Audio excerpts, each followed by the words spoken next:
Cinestar de Canal M. Canal M.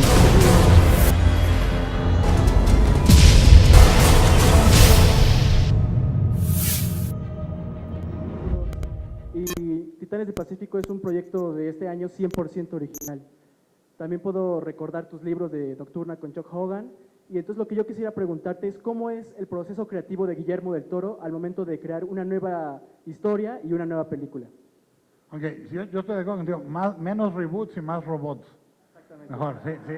Bueno, el proceso empieza o con una idea o con una imagen, ¿me entiendes? Cuando yo leí un librito sobre vampirismo en Europa del Este, había un capítulo en un librito que publicó Alianza Editorial cuando yo era chavo que se llamaba Pasaporte a lo Sobrenatural de Bernard Herwood, y lo compré en la Gandhi, porque yo venía a México de Guadalajara a comprar libros, ¿no? O sea, allá tienen muchos más de Alianza Editorial. Entonces me compraba mis libritos, me devolvía, me leía ese libro. Había un pasaje en donde hablaba que los vampiros eslavos tenían un aguijón debajo de la lengua. Y se me quedó. Y ahí se quedó y empezó a germinar y a germinar y a germinar. Traté de ponerlo un poco en Cronos con el insecto, lo puse mucho en Blade y por fin pude articularlo de la manera adecuada en Nocturna con Chuck. Entonces, por ejemplo, en el proceso de Titanes del Pacífico llego y había un tratamiento pequeño de 8 páginas y empecé a decirles las ideas que yo tenía. Les dije, quiero dos pilotos en cada robot para que necesiten confiar uno en el otro para que funcione el robot. Y si no confían, no funciona el robot. Que creo que no es una metáfora sutil, pero es efectiva para mí sobre la temática de la película, que es confiar uno en el otro, ¿no? Y te vas agarrando de ahí. Cuando yo estudié guión en la Universidad de Guadalajara, insistía mucho, Jaime Humberto Hermosillo decía, es importante encontrar el tema de la película y seguir el tema de la película. O sea, por ejemplo, en Nocturna, el tema finalmente de todas las 3 novelas es el amor. Primero es el amor como guía de los vampiros hacia la destrucción. Vas y destruyes aquello que amas. Y al final, que los que no hayan leído la tercera no se les echó a perder, al final la manera única en la que pueden vencer esto es porque los vampiros nunca entendieron lo que era el amor, ¿no? La esencial idea del amor. Igual en Titanes del Pacífico es agarrar esa historia o esa idea de confiar unos en nosotros y de que nadie salva al mundo solo, ¿me entiendes?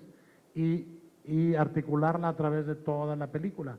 Si la vuelves a ver con esto que hemos estado hablando, verás cómo está todas estas cosas sembradas en la película y puede ser mucho más interesante eso que estártelas contando yo, pero la idea es siempre, una vez más, construir las películas con un montón de detalles, pero esperando que la gente no los note hasta una segunda visión. Vamos con Yameli Ortega de AFP. Gracias, buenas tardes. A mí me gustaría saber cuál fue el desafío más importante que enfrentaron para realizar esta película y si me puede precisar cuál fue el presupuesto. Gracias. Bueno, el desafío, yo creo, el más importante al hacer la película era justamente tomar el presupuesto que fue alrededor de 185 millones, ¿sí? Y hacerlo ver como si fueran 300. O sea, suena inmodesto. Yo me acuerdo cuando estaba yo batallándole para hacer, creo que era El Espinazo o una de estas, y me hablaba Alfonso y me decía, estoy tratando de llegar a 190 con Harry Potter, y decía, échamelo, o sea. Pero realmente es la construcción de un coche de un tamaño requiere un presupuesto de un tamaño, la construcción de un coche de otro requiere uno de otro. Por ejemplo, ahorita Berto Navarro, Alejandro Springal y yo estamos echándole la lucha para levantar un presupuesto de alrededor de $3 millones para una primer película mexicana de Celso García, se llama La Delgada Línea Amarilla, y cuesta igual trabajo, porque estamos buscando ese presupuesto para hacerlo rendir y que se vea lo más grande posible.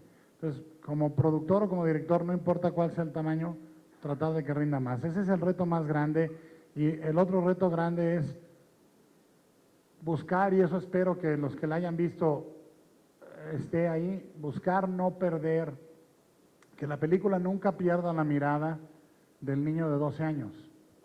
Que la película, aunque la haga yo a esta edad, aunque la haga yo habiendo hecho películas que ya hice, que presentan otras facetas, que tienen un lugar diferente en mi filmografía, que me permita de la manera más sincera y absoluta mirar a esos monstruos y esos robots con los ojos del Guillermito que vivía en Pedro Moreno, en Guadalajara, ¿no? Ese es el reto más grande para mí como cineasta.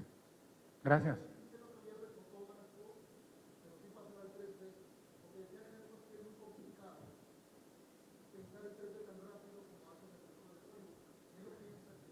Estoy de acuerdo, rodar en 3D es muy difícil. Navarro y yo fuimos una mañana entera a Cameron, nos dio una cátedra del 3D, nos fuimos con él y nos explicó todo lo explicable del 3D y salimos de la plática, nos fuimos a marisquería y dijimos, no hay que hacerla en 3D, porque nos vamos a tardar un chingo.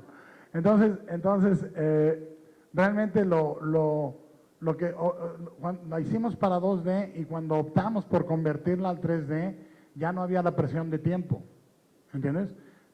Y Guillermo y yo ya nos habíamos embarcado en todo el rollo de fotografía digital, ¿no? Guillermo tenía las Red, las Epic, y habíamos hecho pruebas y el color, la saturación de color que hay en la película es muy, muy espectacular y buscábamos un colorido mucho más vivo del que podríamos haber conseguido de otra forma. Entonces nos embarcamos en aquello y creo que fue un gran experimento para los dos. Guillermo y yo estamos muy felices de lo que logramos a nivel visual. Con eso terminamos la conferencia de prensa. Muchas gracias a todos los medios que estuvieron Muchas presentes. gracias. Y un gran aplauso a la señorita Rinko Kikuchi, a Guillermo del Toro, al señor Charlie Day y al señor Ron Perlman. Muchas gracias. La película se estrena el 12 de julio.